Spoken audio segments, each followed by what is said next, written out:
हाँ बस आधे घंटे में पहुँच रहा हूँ। आई नो सब मेरा वेट कर रहे हैं, मैं जल्दी से जल्दी आने की कोशिश करता हूँ। ओके बाय, रखता हूँ।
खूनी बहुत ही निर्दयी रहा होगा। कोई खूनी कभी रहमदिल हो ही नहीं सकता पूर्वी, मगर एक खूनी दिमागी तौर पर बीमार लगता है। जान से मार दिया और इसका हाथ भी काट दिया।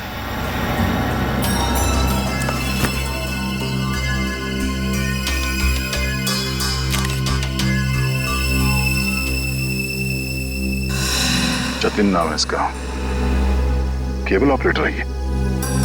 सर लगता है कहीं जा रहा होगा और रास्ते में ये सब हो गया।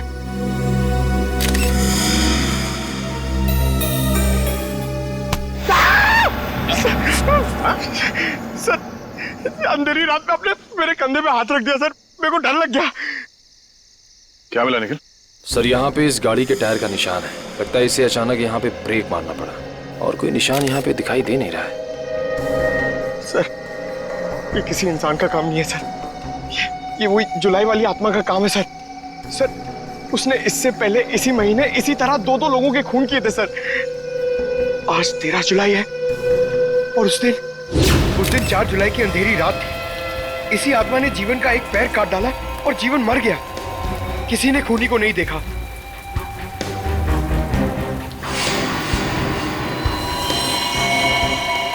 बेचारी जीवन की बहन सुनीता और उनके बच्चे, वो कैसे काटेंगे जिंदगी उनके बिना।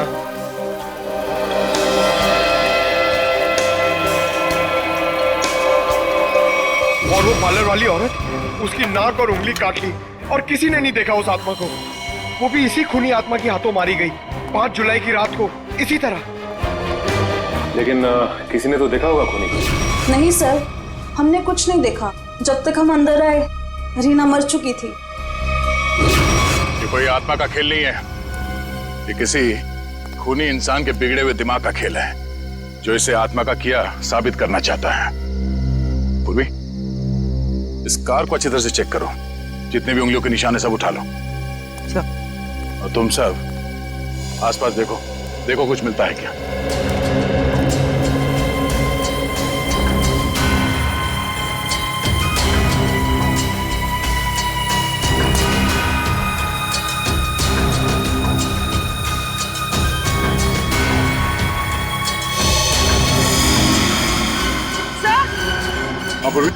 सर ये देखिए, विंडशील्ड पर हथेलियों के निशान है, वो भी उल्टे। तो सर लगता है कोई उल्टा लटक के इस पे अटैक करने की कोशिश कर रहा था, तभी ये घबरा गया होगा और इसने अचानक ब्रेक मार दिया। और सर जतिन अपने आप को बचाने की कोशिश कर रहा होगा, इतने में खूनी ने अपना काम कर दिया। हो सकता है।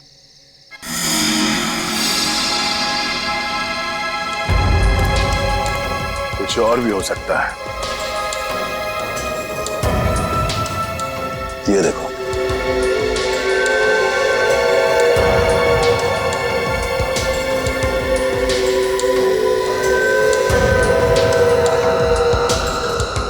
नंगे पांव के निशान जंगल की तरफ जा रहे हैं।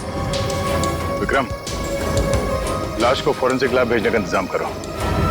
तब तक हम जंगल में जाके देखते हैं ये खूनी कहाँ गया है। चलो।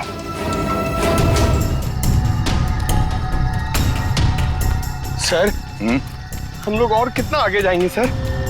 जहाँ तक सुराग नहीं मिल जाते वहां तक। सर अगर यहाँ सुराग हो ही नहीं तो? और अगर सुराग यहीं पे हो तो हाँ? पूर्वी, तुम इस तरफ देखना।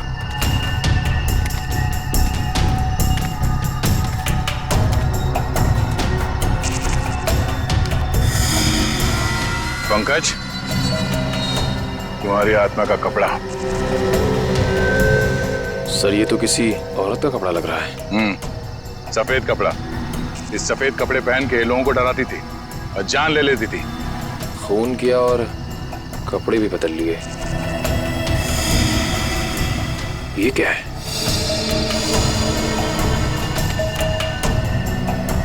अरे ये क्या, मरा हुआ चूहा? अरे चूहा नहीं है पंकज, विग है। सर शायद उसी खूनी औरत का होगा। सर, ये देखिए, लगता है खूनी ने अपने खून भरे हाथ पहुंच कर ये कपड़ा यहां फेंक दिया। गुनहगार कितना भी होशियार क्यों ना हो, कोई ना कोई गलती जरूर करता है। सबूत छुपाने के चक्कर में सबूत ही छोड़ गया।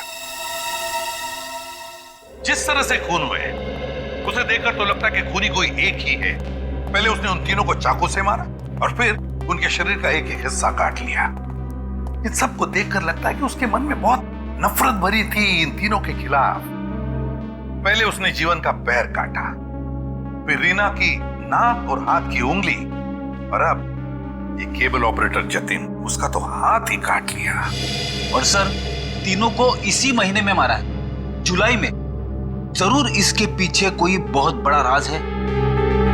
और सर, इन तीनों मरने वालों के बीच में कोई संबंध भी तो नहीं है। ऐसा कैसे हो सकता है काविन? कुछ ना कुछ तो संबंध जरूर है इन तीनों के बीच में। और सर, जिस तरीके से खून किया है, खूनी बहुत ताकतवर है। हाँ, और बहरूपिया, खूनी बहरूपिया है। औरत बनकर खून कर रहा है वो, औरत बनकर। याद है ना, उस जंगल में हमें औरत के कपड़े मिले और विग भी। काविन, ये विग ही हमें उस खूनी तक पहुंचाएगा, ये विग ही पहुंचाएगा हमें। बस पता लगाना पड़ेगा ये विग कहां से खरीदा गया था और किसने खरीदा था। Yes sir. रेडी? यतिन के घर जाके उसके घर वालों से मिलो, उनसे बातचीत करो, पता लगाओ कि और कौन कौन जानता था जतिन के खंडाला ट्रिप के बारे में। हाँ साळुंखे,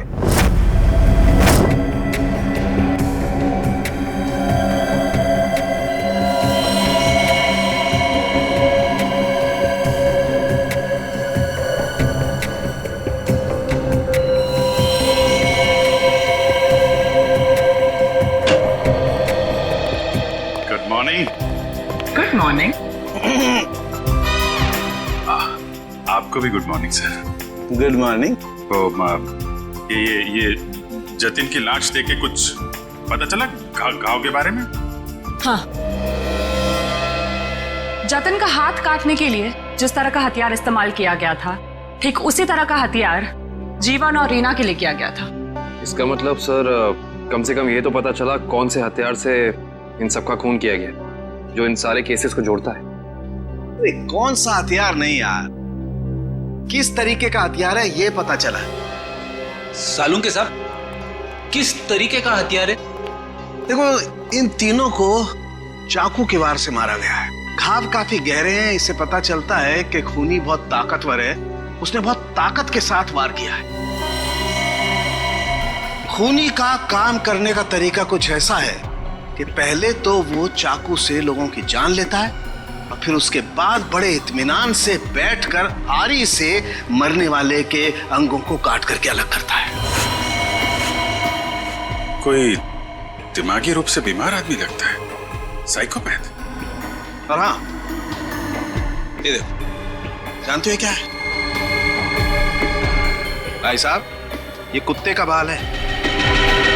जो कपड़े मिले थे ना आपको जंगल में से, उन कपड़ों पर से मुझे कई अलग अलग किस्म के कुत्तों के बाल मिले हैं। ये देखो, क्रॉस ब्रीड कुत्ते, लैब्राडोर, हाउंड, डाल्मेशियंस, ये सब। सर, लगता है ये खूनी कुत्तों का प्रेमी है। हाँ, लेकिन है कौन ये? कुत्ता पालने वाला कुत्ते के बारे में जानकारी रखने वाला या फिर कुत्ते के सैलून वाला?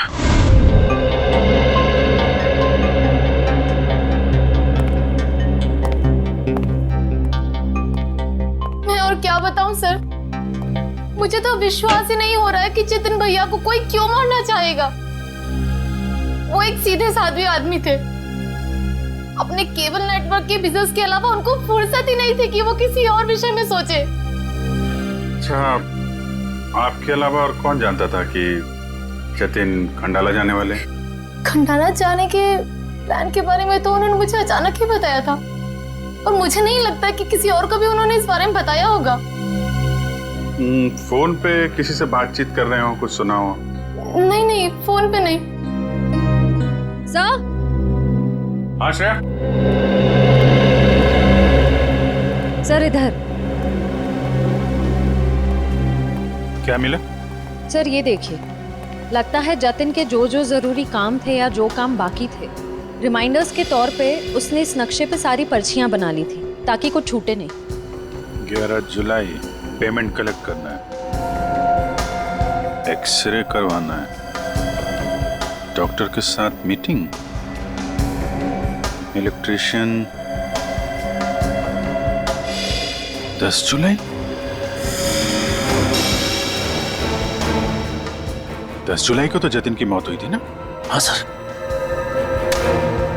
10 जुलाई 67 के साइन बिल्डिंग का केबल कनेक्शन काटना है, पेमेंट बाकी है। सर शायद ये जतिन उस रात आखिरी बार इस फ्लैट वाले से मिला था। 678 के साइन बिल्डिंग में चलते हैं, कुछ ना कुछ जरूर पता चलेगा इसके बारे में। सेठ जी, सीआईडी वाले आपसे मिलने आए। कही क्या बात है? ये विग आपके यहाँ बनवाई गई थी?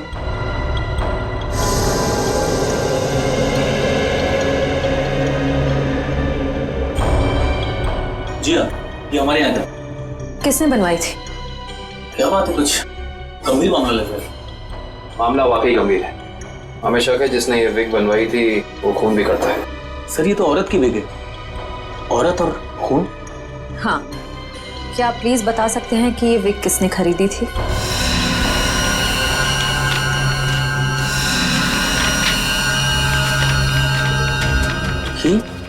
क्या हुआ?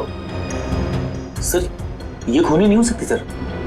ये खूनी हो सकती है या नहीं वो हम तय करेंगे। लाइए। क्या वजह? गोकुल धाम की दया में। अरे भाई साहब, आप थोड़े भाव तो आवाज भी कीजिए। हमारी सोसाइटी में सुनीता आती है ना, वो तो हमेशा आवाज भी भाव ही लेती है। वो हमारी फैमिली सब्जी वाली है?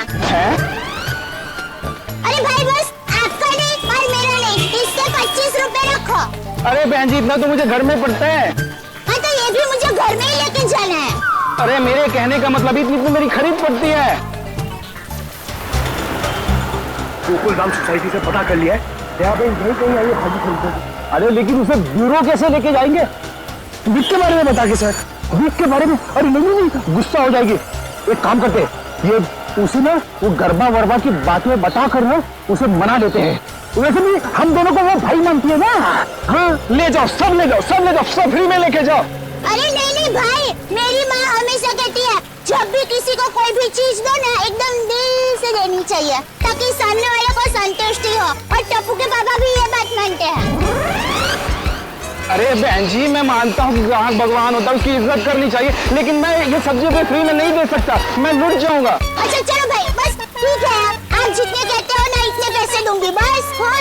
धन्यवाद बहन जी, धन्यवाद। पर सुनिए, मुझे वो धनिया और मिर्ची मुफ्त में चाहिए।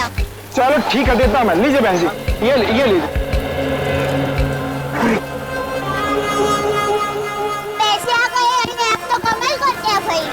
हाँ थोड़ा और दीजिए। हाँ मिर्ची दी ना। अरे फ्रेंडी भाई, पंकज भाई कैसे हैं? हम ठीक है, आप कैसे हैं भाई? मैं एकदम मजे में। आप लोग यहाँ सब्जी खरीदने आए हैं? हाँ, सब्जी, भाजी। अरे हाँ, ये तो डेली भाजी खरीदते हैं, हर रोज। वैसे इनको देख के लगता ही है कि ये भाभी जी को बहुत मदद करते होंगे। एकदम पत्नी औरत है। दयाबेन ये तो कुछ भी नहीं है, ये है ना, ये तो डेली कपड़े भी धोते हैं। पंकज मुंह बंद कर, नहीं तो मैं तुझे धोऊंगा। वीक वीक वीक वीक वीक वीक। अरे ये तो कमाल का सुना, आप विग पहन के कपड़े धोते हैं।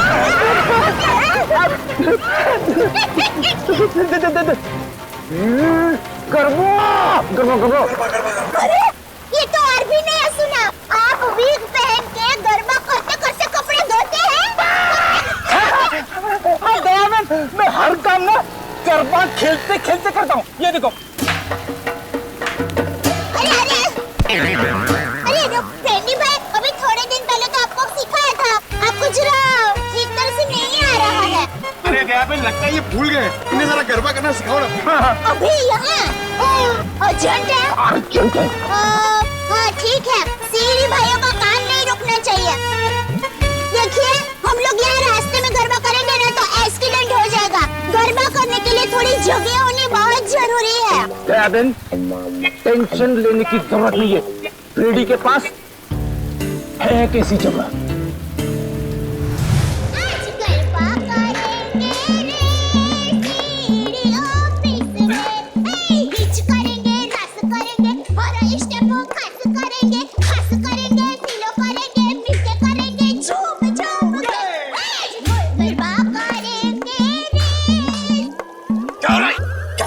Sorry sir. क्या सॉरी? ये क्यों डांस करने की जगह है? इमरजेंसी है। इमरजेंसी तो अपने ब्यूरो में क्यों नहीं किया यार? वहाँ पे इंट्रोगेशन चल रहा है, इनसे कुछ पूछताछ करानी है। कौन है? कौन है ये वो नमस्ते जय जिनेंद्र, मैं हूँ दया टप्पू के पापा गड़ा। अरे फ्रेंडी भाई, ये आप लोगों का किचन है? मुझे तो अभी पता चला। और ये जामुनी रंग है, मतलब ये दराक, हाँ ये अनार का जूस है, और ये पीला मतलब ये मौसमी का जूस है। पर आप जूस को गर्म क्यों कर रहे हैं? सूप बना रहे हैं? और आप शेफ हैं? अरे वो खाना बनाता है ना, उनको इंग्लिश में बोलते हैं ना शेफ। शेफ? बावर्ची भाई। बावर्ची हो? अरे मैडम, ना ये किचन है ना मैं बावर्ची हूँ, समझी? देखो फ्रेडी, अगर 2 मिनट में तू इनको यहाँ से नहीं ले गया ना, मैं यहाँ से चला जाऊंगा। ओ भाई, जूस वाले भाई, देखिए मैं यहाँ अपने आप नहीं आई हूँ, मुझे यहाँ फ्रेंडी भाई और पंकज भाई लेके आए हैं। मुझे भी बहुत काम है, बापूजी के लिए थेपला बनाना है, टप्पू के लिए नाश्ता बनाना है, ढोबड़ा काम पड़े हैं। वैसे आपका नाम? दयाबेन, ये डॉक्टर है, डॉक्टर सालूम के। ओह डॉक्टर साहब, नमस्ते डॉक्टर साहब। आप किसके डॉक्टर है? पशु पक्षी की मनुष्य के? अगर आप मनुष्य के डॉक्टर होंगे ना तो आप हमारे गोकुल धाम सोसाइटी के डॉक्टर हादी भाई को तो जानते ही होंगे। पर उनका कमाल क्या है, वो डॉक्टर है ना फिर भी खाने के बहुत शौकीन है। दयाबेन, ये डॉक्टर सालूम के है, फॉरेंसिक लैब के। लैब के डॉक्टर? बहुत अजीब डॉक्टर है नहीं? अजीब? हाँ, मैं अजीब हूँ, मैं बोलो कर लो क्या करना, मैं अजीब हूँ। ये अजीब है और कान के गरीब है। अरे यार, कुछ सुनाई नहीं देता है, कानपुर में हड़ताल है, कितनी जोर से बोल रहे हैं। और डॉक्टर साहब सॉरी, माफ करना, छोटी मुंह बड़ी बात कर रही हूँ। मैं देख रही हूँ आप कब से फ्रेंडी भाई को डांट रहे हैं, आपको कोई बोलने वाला नहीं है, इसलिए अगर आप ज्यादा डांटेंगे ना तो मैं पमरुदन साहब है ना उनको बोल दूंगी। किसको बोल देगी? पमरुदन?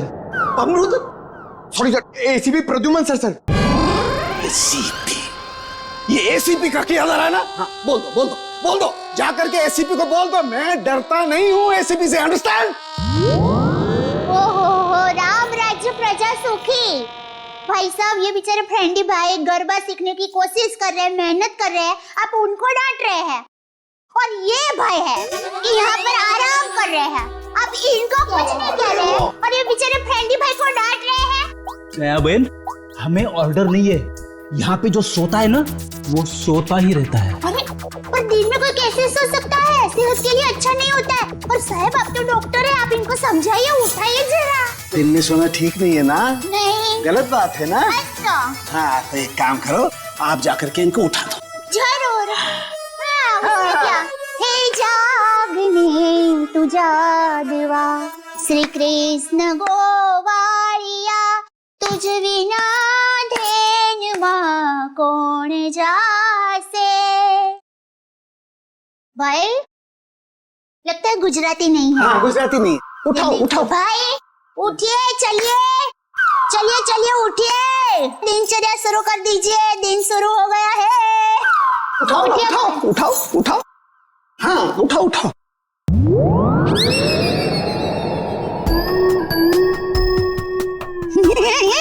अरे ये भाई आंखें खुली रख के सो गए हैं। अरे ये उठेगा नहीं क्योंकि ये उठ गया है। हाँ मर गया, ये लाश है, ये लाश।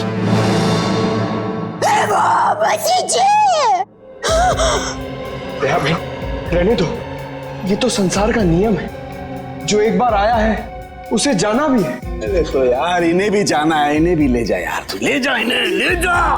मोरे दम न उसे दम न यार न जम न मोले सो साउंड में सब न कर न बमणे न मंगे न मोले सो साउंड में सब बने सब मंगल जी सवे से पर मंगलम जी से स्पेशल लगन दीजिए उन मोले तम न से न वार न जम न सब। अरे दयाबेन क्या हुआ? जैसे जंगल से बात भगवान की सारुण के ने कुछ नहीं ओ लाश।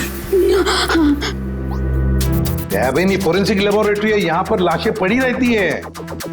तो इनको डर नहीं लगता? ये तो लाशों से बातें करते हैं।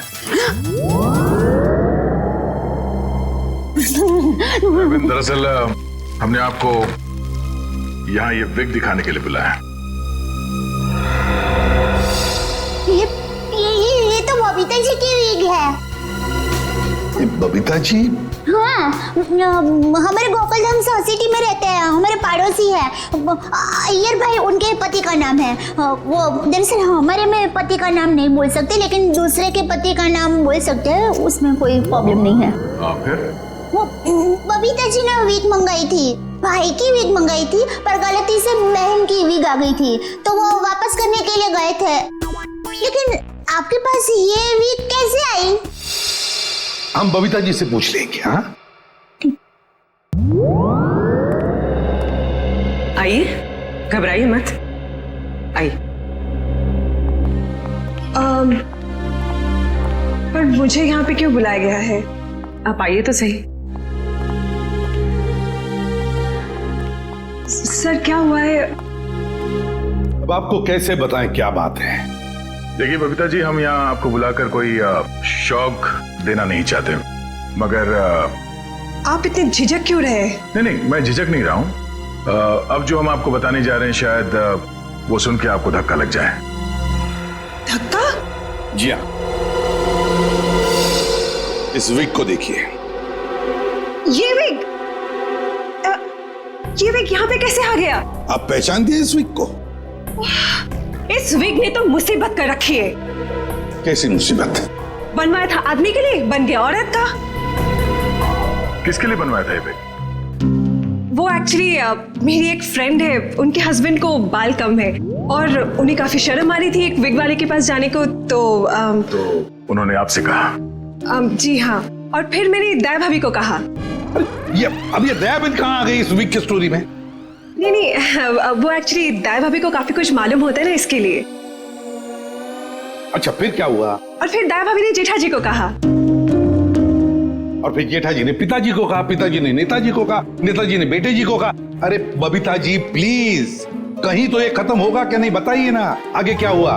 नहीं सर, ऐसी कोई बात नहीं है। जेठा जी ने सिर्फ कहा कि वो मेरी मदद करेंगे, क्योंकि उन्हें पता था ना कि विग कहाँ से बनाया गया है, इसलिए। आगे क्या हुआ? फिर ये विग बदलना था और असली विग लेना था, तो जेठा जी ने कहा कि मैं भी आपके साथ आता हूँ। उन्होंने आपकी मदद की? हाँ? और उस दुकान वाले की गलती की वजह से जेठा जी ने जो हंगामा किया, पूरी दुकान सर पे उठा लिया उन्होंने। आइए बबीता जी, आइए आइए, कहिए क्या सेवा कर सकता हूँ आपकी? अरे एक बार सेवा करने का आपको मौका दिया, वो तो आपने ठीक से की नहीं। जी मुझे समझा नहीं। अभी समझाते हैं। लाइए बबीता जी, दीजिए जरा। एक सेकंड भाई, किधर से खुलता है ये? मिल गया। थैंक यू, ये लीजिए। ये किधर क्या है? ये क्या है? ये विग है सर। अरे विग है वो तो बराबर है, लेकिन लेडीज वीक है, देखो जरा ध्यान से। हाँ सर, ये लेडीज बैग है। तो ये लेडीज वीक क्यों है? क्योंकि सर ये लेडीज बैग है। एक मिनट जेठा जी, एक मिनट। देखिए भाई साहब, हमने एक जेंट्स विग का ऑर्डर दिया था और ये गलती से लेडीज विग आ गया है। सो आप कुछ इसका। वाह वाह बबीता जी, अब कितनी अच्छी हैं आप, इतनी अच्छी क्यों हैं? इनकी वजह से आपको इतनी तकलीफ हुई, फिर भी आप इनके साथ कितनी नम्रता से बात कर रहे हैं। लेकिन हमारे देश में नम्रता काम नहीं करती, लातों के भूत बातों से नहीं मानते। देखिए भाई साहब, ये लात बात मत मारिए। अरे लात क्या, तुमको तो हवालात मारने की जरूरत, मेरा मतलब है हवालात में डालने की जरूरत है। पता है आपकी वजह से इनको कितनी तकलीफ हुई। अरे भाई साहब क्या हुआ, कैसी तकलीफ बताइए तो।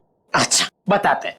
इन्होंने अपनी एक दोस्त के पति के लिए जेंट्स विग का ऑर्डर आपको दिया था, लेकिन आप लोगों ने पता नहीं क्यों जेंट्स विग के बदले लेडीज विग बना के भेज दी। और इनके दोस्त के पति भी बेचारे जल्दी जल्दी में ये लेडीज विग पहन के अपनी ही दी हुई पार्टी में पहुंच गए शानो शौकत से, और पूरी पार्टी में सब लोग उनको देख के हंस करने लगे। जेठा जी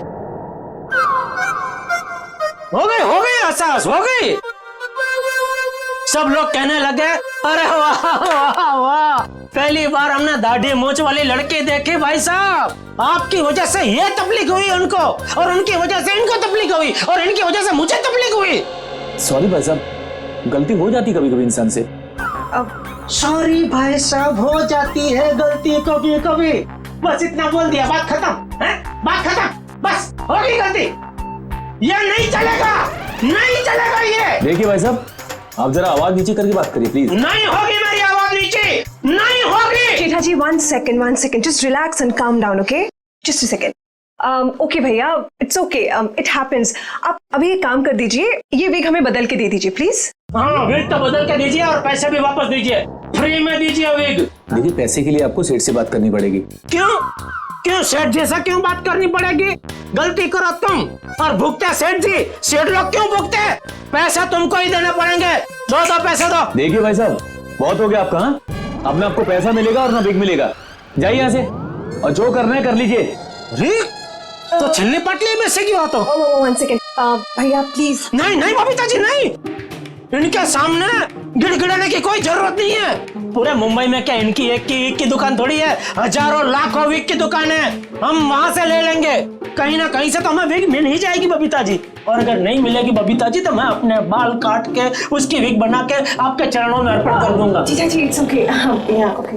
यहाँ से अभी विग तो क्या, विग क्या बाल भी नहीं लेंगे। चलिए आइए बबीता जी आइए। अरे आइए बबीता जी आइए, बढ़िया मैं बढ़िया एक 5 स्टार विग की दुकान में लेकर जाता हूँ। ये कोई विग की दुकान है? जेठा भाई ने विग वाले के नाक में दम कर दिया। नहीं सर, पर हाँ नाक में दम करने की कोशिश की। मतलब नाक में दम नहीं हुआ? नहीं सर, पर सर उन दोनों के बीच में बहुत बहुत ज्यादा बहस हुई, पर जेठा जी भी हार मानने वाले में से तो है नहीं। बबीता जी प्लीज प्लीज एक मिनट, अरे कहीं पर तो आपके इस महाभारत की समाप्ति होगी। हाँ सर, उस दुकान वाले ने फिर बहुत रूडली जेठा जी को कहा कि अगर आपको इतनी जल्दी है तो आप खुद जाके विग बदल लो। समझ में नहीं आ रहा था सर। विग वाले ने जेठा भाई से कहा कि असली विग यानी बबीता जी वाली विग जिस आदमी के पास है, जेठा भाई उस आदमी के पास जाए और उस विग की अदला बदली कर ले। अच्छा, मतलब जेठा भाई ये औरत वाला विग लेकर उस आदमी के पास गए जी, अदला बदली करने के लिए। जी जी। और आप भी गई होंगी उनके साथ? नहीं सर, मैं नहीं गई थी। आप नहीं गई थी? अरे ये तो बहुत अच्छा हुआ। आप जा सकती हैं, आगे की कहानी हम जेठा जी से पूछेंगे। पर सर आप लोग ये क्यों पूछ रहे हो, हुआ क्या है? बबीता जी खून हुआ है। खून? जरा इस पर्ची पे देखिए, ये आपके लिए तो नहीं लिखा कहीं?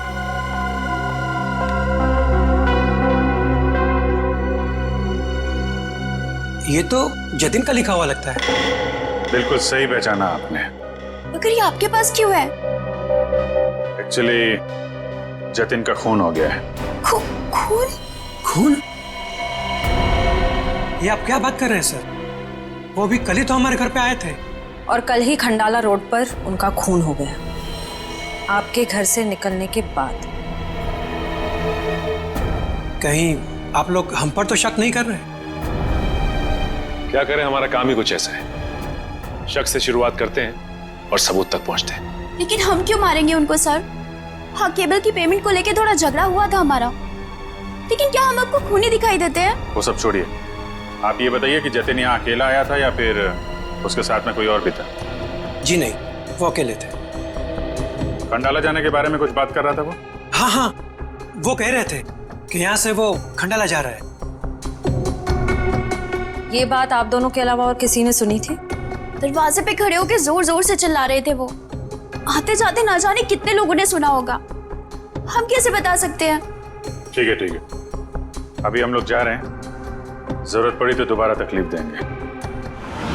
सर, ये रीना रहती थी कालीन हाउस में और जतिन रहता था सुपांडी सोसाइटी में। सर, ये जीवन अपनी चचेरी बहन सुनीता और उसके बच्चों के साथ रहता था डायमंड अपार्टमेंट में। और ये तीनों के तीनों एक दूसरे से 1 किलोमीटर के दायरे में रहते थे। सर, लेकिन ये एक संयोग भी तो हो सकता है। कभी संयोग 2 लोगों के साथ हो सकता है, 3 के साथ नहीं। संयोग नहीं तो फिर क्या हो सकता है सर? इसका एक ही मतलब हो सकता है फ्रेडी, खूनी इन तीनों के आसपास ही रहता है। एक बात और है सर, मरने वालों में एक कॉलेज प्रोफेसर है, एक ब्यूटिशियन है और जतिन केबल ऑपरेटर है। ऐसी कौन सी वजह हो सकती है जिस वजह से खूनी ने इन तीनों को अपना शिकार बनाया होगा? फ्रेडी, एक काम करो, रीना के घर से जो फोटोग्राफ्स मिले हैं ना, लेकर आओ। कविन देखो, खूनी ने जीवन और जतिन इन दोनों के शरीर का सिर्फ एक ही हिस्सा काटा है, सिर्फ एक। मगर रीना की नाक भी काटी और उंगली भी काटी। क्यों सर? हाँ, ये देखो रीना की उंगली पर ये अंगूठी। सर, लगता है ये अंगूठी काफी महंगी है। और इसीलिए रीना की उंगली काटी गई फ्रेडी, इस महंगी अंगूठी के लिए। सर, अभी तक तो खूनी के बारे में पता नहीं चला है, अंगूठी कहां से ढूंढेंगे? रेडी, ज्वेलरी शॉप में से। खूनी ये अंगूठी अपने पास तो नहीं रखेगा, किसी न किसी ज्वेलरी शॉप में जाएगा ही ये अंगूठी बेचने के लिए।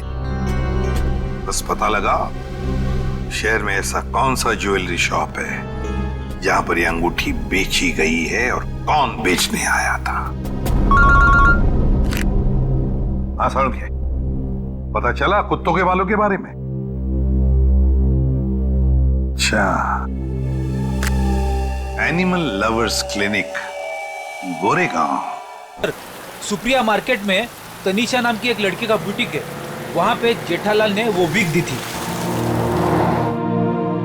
ओके लेडीज, अभी तुम लोग जाओ, हाँ, बट कल टाइम पे आ जाना।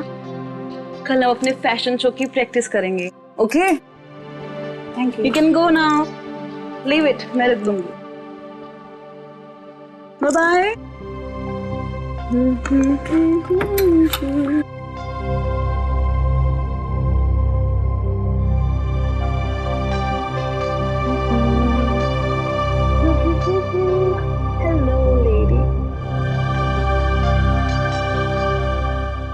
Bye, bye, bye.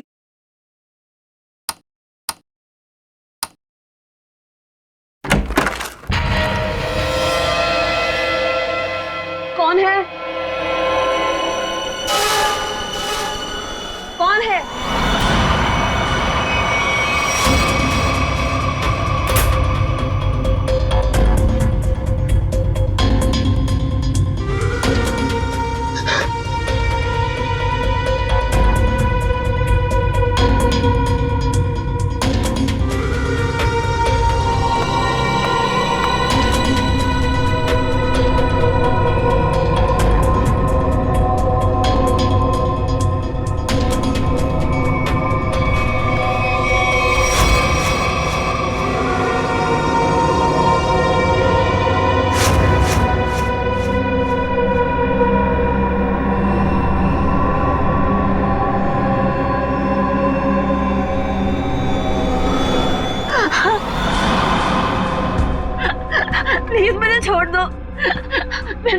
क्या बिगाड़ा है? प्लीज मुझे जाने दो।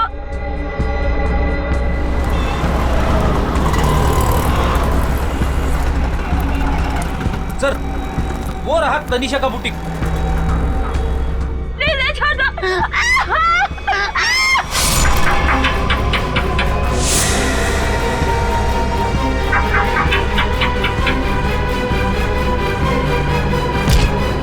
तनीषा, तनीषा,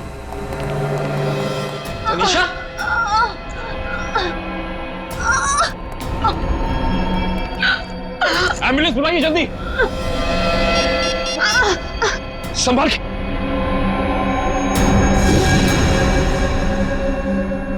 तो रीना की दोस्त है।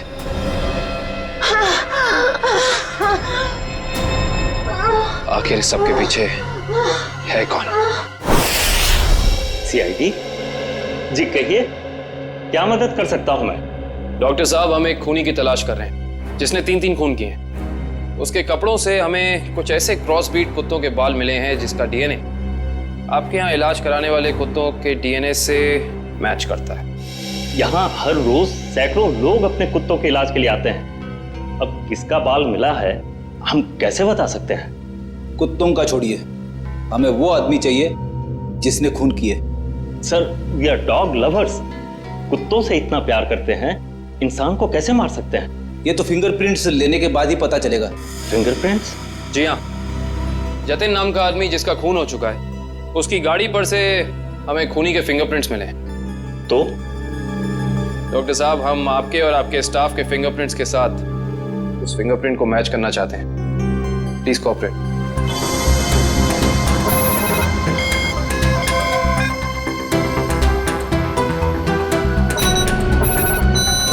हाँ भाई।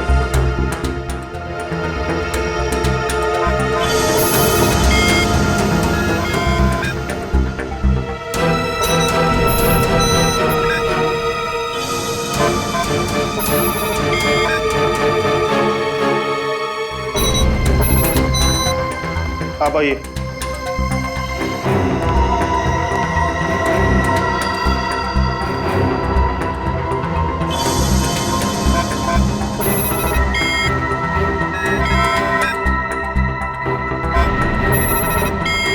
सर, इनका भी फिंगरप्रिंट मैच नहीं हुआ। Thank God. मैं तो डरा हुआ था कि अरे कुछ किया ही नहीं तो डर किस बात का? डॉक्टर साहब, हमें आपकी एक और मदद चाहिए। जी। हमें आपके उन सारे क्लाइंट्स के नाम और पते चाहिए जो अपने क्रॉस ब्रीड कुत्तों को यहाँ आपकी क्लिनिक में इलाज कराने के लिए लाते हैं। श्योर। सर, रीना की अंगूठी की डिजाइन हमने सारे जूलर्स को भेजी थी, सिर्फ इस सलोरा जूलर्स ने पहचान की है। और श्रेया, ताज्जुब की बात तो यह है कि एक साधारण सी अंगूठी के लिए खूनी ने रीना की उंगली काट दी। आइए सर, क्या देखना चाहेंगे आप लोग? हम सीआईडी से हैं, हमने ही आपको कॉल किया था। ओह हाँ, आप लोग किसी लड़की की अंगूठी के बारे में जानना चाहते हैं? जी हाँ, इसी डिजाइन की कॉपी हमने आपको भेजी थी और इसी लड़की की वो अंगूठी है, रीना नाम है उसका। अंगूठी तो यही है, मगर ये अंगूठी मैंने किसी और के ऑर्डर पे बनाई थी। तो फिर किसके ऑर्डर से बनाई थी? देखिए, किसी का खून हुआ है, प्लीज। हाँ, बताता हूँ।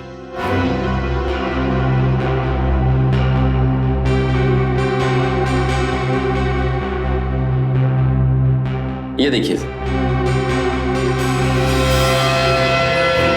तो ये बात है, अब तक सीआईडी के सामने नाटक चल रहा था, तो अब तुम देखो सीआईडी का तमाशा।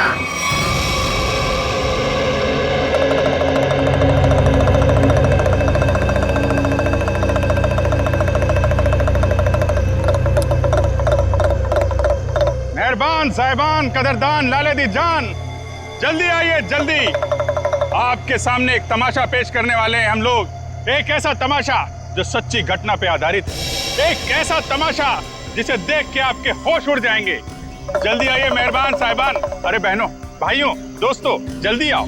छछूंदर के सिर पे चमेली का तेल, देखो रिश्तों का बनता बिगड़ता खेल। ये क्या है सर? ये आप लोग क्या कर रहे हैं? तमाशा, तमाशा।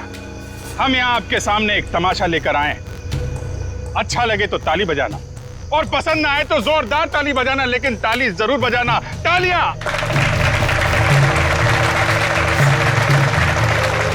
ये कहानी है एक लड़के और एक लड़की की। लड़का लड़की से बेहद प्यार करता था। ए लड़की,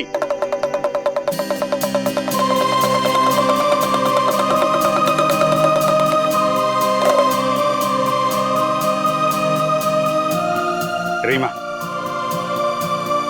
मैं तुमसे बहुत प्यार करता हूं। मैं तुम्हारे बिना एक पल भी नहीं जी सकता।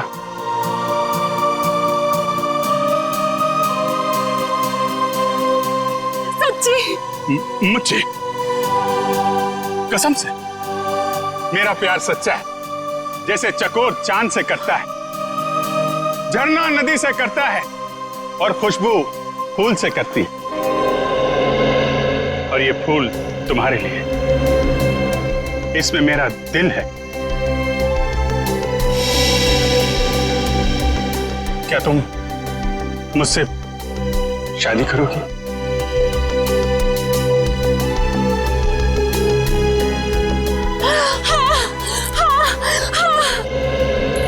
मैं तुमसे शादी करूंगी। मैं सिर्फ और सिर्फ तुम्हीं से शादी करूंगी। ये तुम्हारे लिए। शुक्रिया।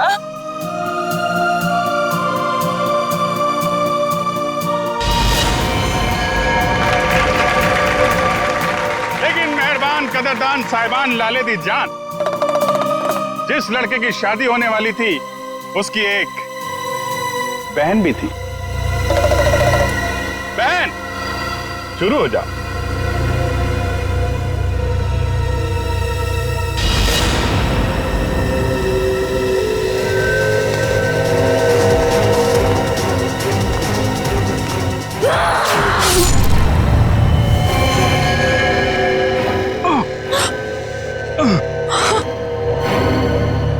बहन, ये तूने क्या किया?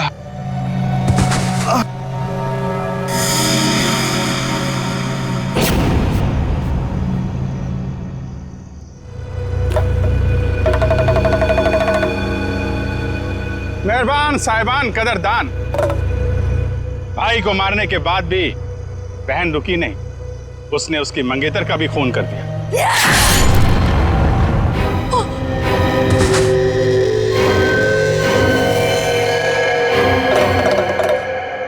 इन दोनों को मारने के बाद भी बहन का खूनी खेल बंद नहीं हुआ। अरे उठ जा, तेरा रोल खत्म हो गया, उठ जा। एक बेचारा निर्दोष राह चलते जा रहा था, इसे क्या मालूम कि वहां मौत उसका इंतजार कर रही है। जा भाई, मर जा।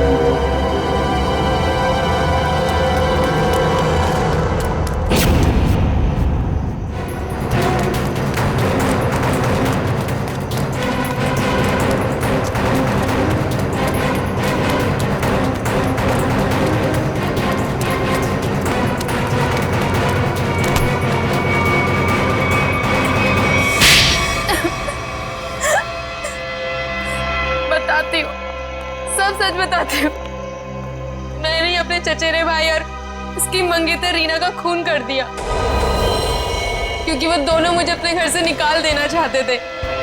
मैंने जो कुछ भी किया अपने बच्चों के लिए किया। रीना मुझसे कई बार कह चुकी थी कि जब उसकी शादी जीवन से हो जाएगी तो मुझे जीवन का घर छोड़ना पड़ेगा। अपने बच्चों को लेकर कहाँ जाती?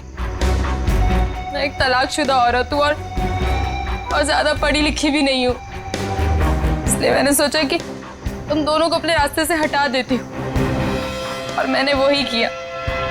लेकिन मुझे लगा कि लोगों को मुझ पर शक ना हो जाए, इसलिए इसको सीरियल किलिंग का रूप देने के लिए मैंने जतिन का भी खून कर दिया।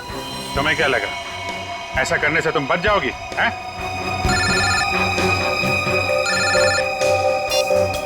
Hello, yes sir. हाँ सर। एएलसी क्लिनिक में तनीषा के साथ तुम ही जाती थी ना?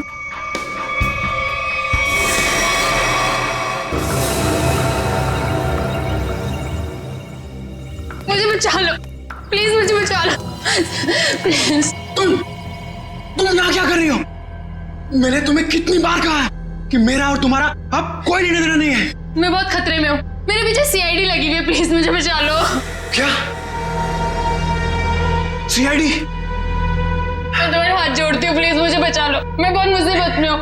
मेरे बच्चे को और मुझे शहर से दूर भेज दो, प्लीज मुझे बचा लो प्लीज।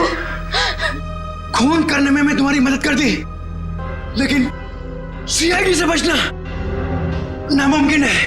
बिल्कुल सही कहा भुवन तुमने। हमें पहले से पता था ये काम इस अकेली लड़की का नहीं है, इसमें कोई और भी शामिल है, इसीलिए हमने उसे वहां निकलने दिया। मुझे छोड़ दो सर, मुझे छोड़ दो, मुझे माफ कर दो। सीआईडी से आज तक कोई भी मुजरिम नहीं छूटा।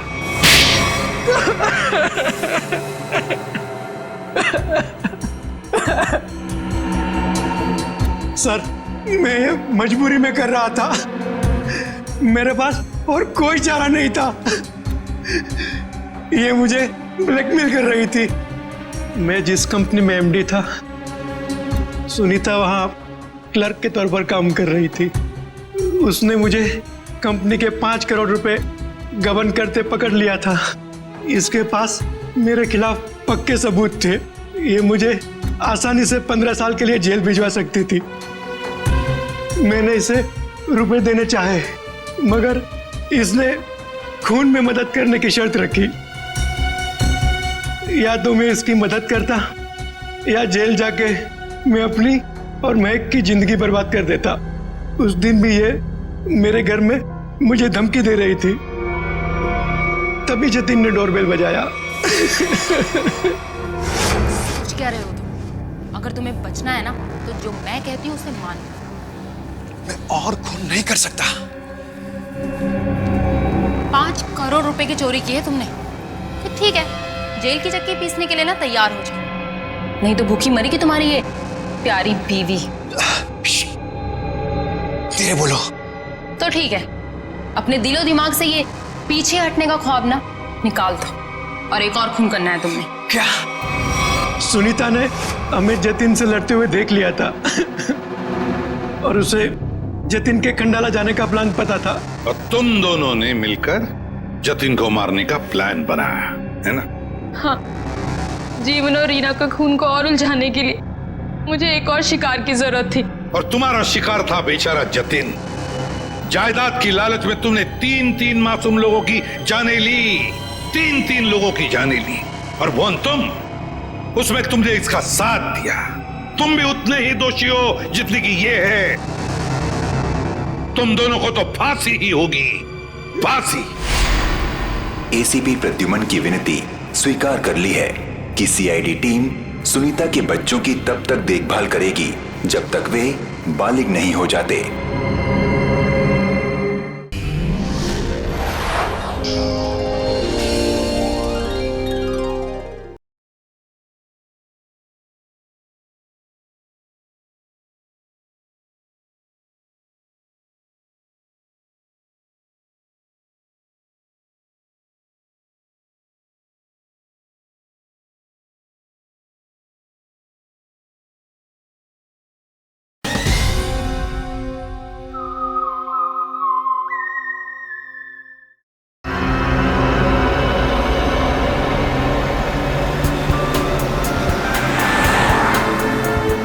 हेलो, हाँ बस आधे घंटे में पहुंच रहा हूँ। आई नो सब मेरा वेट कर रहे हैं। मैं जल्दी से जल्दी आने की कोशिश करता हूँ। ओके बाय, रखता हूँ।